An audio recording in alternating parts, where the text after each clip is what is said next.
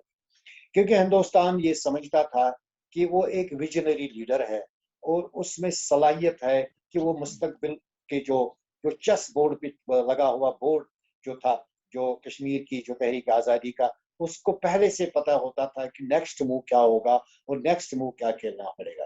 کیونکہ اس کی ذہانت کو مد نظر رکھتے ہوئے ہندوستان نے ایسا ہی دن مقرر کیا کہ جس دن کیونکہ ان کا ٹارگٹ ساری قیادت تھی، وہ قیادت جب مزار شہداء سے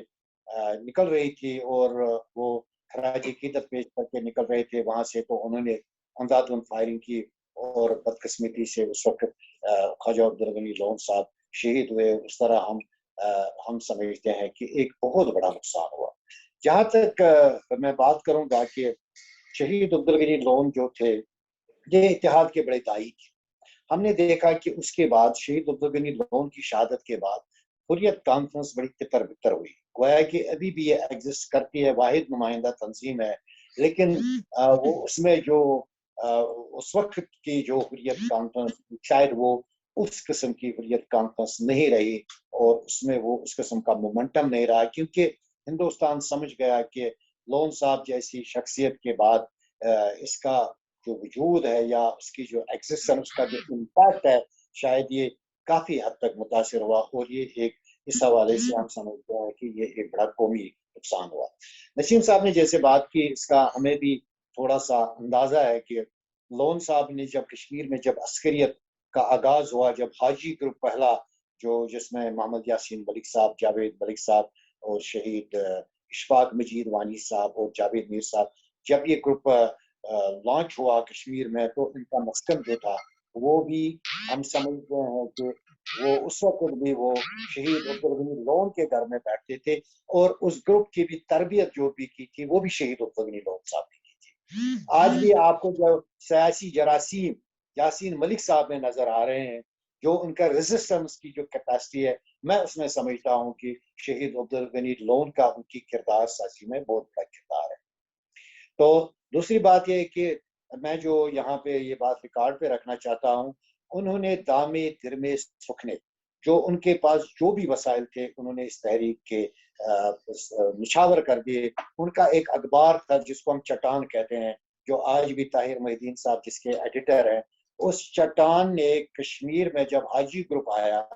شاید باقی اخبارات جو کشمیر میں تھے شاید وہ اس قسم کی رپورٹنگ یا اس قسم کی مثبت چیزوں کو سامنے نہیں لا سکتے تھے، لیکن چٹان کو جو انہوں نے وقف کیا تحریک آزادی کشمیر کے لیے اور اس عسکریت کے لیے، تو ہم نے دیکھا کہ اس کے بعد بھی اس اخبار نے ایک بہت بڑا کردار ادا کیا تحریک آزادی کشمیر میں، یہ ان کا بڑا کردار تھا۔ جب تک شہید عبدالغنی لون زندہ تھے تو ہم نے عسکری تنظیموں میں بھی دیکھا کہ ایک تال میل تھا، وہاں پہ کوئی آپس کی رسک کشی نہیں تھی، اور اجتماعی طور پر ساری تنظیمیں جو تھی ایک کاز کے لیے لڑ رہے تھے۔ لیکن عبدالغنی لون صاحب کی شہادت کے بعد ایسا لگا کہ اس تحریک سے اس کا سایہ اڑ گیا۔ وہ کی تحریک آج بھی چل رہی ہے اور زور و شور سے ہے ہندوستان کے ریپریشن کے باوجود، لیکن عبدالغنی لون جیسے لوگ شاید اگر اس میں موجود ہوتے تو ہمارا سفر اتنا لمبا نہ ہوا ہوتا، اور سفر تو جو جاری ہے، جس نے تو اپنی منزل مقصود تک پہنچنا ہے، لیکن عبدالغنی لون صاحب نے سیاسی محاذ کو ایک طرف سے سنبھالا تھا، اور میر وائز صاحب جو جن کی شہادت 90 میں ہوئی، انہوں نے ایک دینی محاذ کو سنبھالا۔ ہم نے دیکھا کہ میر وائز صاحب کی شہادت کے بعد جو کلچرل ایگریشن جو ہندوستان نے کیا، اس کو ہم اس حساب سے کاؤنٹر نہیں کر سکے جس حساب سے کاؤنٹر کر رہے تھے جناب اس کو محترم میر وائز فروغ صاحب۔ مجھے یاد ہے کہ جب ہندوستان نے کوشش کی کہ اس وقت میر وائز صاحب نے ایک الیکشن میں ڈبل فاروق کے طور پر بھی رول کیا، لیکن ان کے ذہن میں بھی یہ تھا اس وقت کہ جب مف کا الیکشن تھا، شاید مف کے ساتھ ان کی پولیٹیکل انڈرسٹینڈنگ نہیں بن سکی، لیکن وہ ریجنل پارٹی کے ساتھ انہوں نے آئیڈینٹیفائی ہو کے کوشش کی، ان کی تھی شروع سے کہ ہندوستان کی سیاسی جماعتوں کو مقبوضہ کشمیر میں رستہ نہ بنا دیا جائے۔ ان کی شہادت کے بعد ہم نے دیکھا کہ بی جے پی بھی کشمیر میں اب پنجہ زن ہے، ان کے ایم ایل ایز بھی ہیں، لیکن شاید اگر آج لون صاحب زندہ ہوتے تو ہم یہ دیکھتے کہ شاید بی جے پی اور کانگریس جیسی تنظیمیں جو ہیں وہ مقبوضہ کشمیر میں شاید وہ اپنی جگہ نہیں بنا سکتے۔ تو آج چونکہ کل جماعتی حریت کانفرنس نے ان عظیم شہداء کو خراج عقیدت پیش کرنے کے لیے مختلف تقاریب کا اہتمام کیا دنیا بھر میں، اور آج تجدید عہد کر رہی ہے کشمیری قوم اور بیرون دنیا میں جہاں پہ بھی کشمیری مقیم ہے کہ وہ ان شہداء کا جو مشن ہے اس کو پائی تکمیل تک پہنچانے کے لیے وہ اپنا بھرپور کردار کریں گے، اور ریٹیریٹ کرتے ہیں ہر ان کی شہادت کے جو برسیاں ہوتی ہیں، اور ان کے مشن کو آگے بڑھائیں۔ چونکہ ان کی برسیوں کا ذکر کرتے ہوئے میں اس موقع پہ جو کشمیر کی موجودہ صورتحال میں ہم نے شروع سے دیکھا کہ ہندوستان کی بڑی کوشش رہی ہے کہ وہ کشمیریوں کی تحریک کو لیڈر لیس مومنٹ کے طور پر پیش کرنا چاہتا ہے، کیونکہ ہم نے دیکھا کہ لون صاحب کی شہادت کے بعد کشمیر میں درجنوں نہیں بلکہ سینکڑوں تنظیمیں سے وجود میں آئی، وہ کہ نظریات ان کے ایک ہی ہیں، وہی بات ہے، لیکن چونکہ ان کے دور میں ان کو یہ چیز تھی کہ وہ لوگوں کو ساتھ چلانے کی ان میں بڑی صلاحیت تھی۔ ہم آج جن تنظیموں کو مقبوضہ کشمیر میں دیکھتے ہیں تو وہ انہی تنظیموں کے